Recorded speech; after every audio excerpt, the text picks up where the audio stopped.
রাসূলের রওজা মুবারকে জানাই লাখো সালাম, রাসূলের রওজা মুবারকে জানাই লাখো সালাম।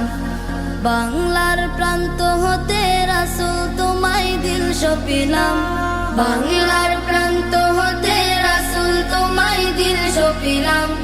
রাসূলের রওজা মুবারকে জানাই লাখো সালাম। السلام عليك يا رسول الله، السلام عليك يا نبي الله، السلام عليك يا حبيب الله، السلام عليك يا ياسين، السلام عليك يا طه، السلام عليك يا أيها النبي ورحمة الله। শুক্রবার দুরুদ পাঠের দিন। আল্লাহুম্মা সাল্লি ওয়া সাল্লিম আলা নাবিয়িনা মুহাম্মদ। একবার রাসূল সাল্লাল্লাহু আলাইহি ওয়াসাল্লামের উপর দুরুদ পাঠ করলে আল্লাহ সুবহানাহু ওয়া তাআলা 10টি গুনাহ ক্ষমা করে, 10টি মর্যাদা বৃদ্ধি করে।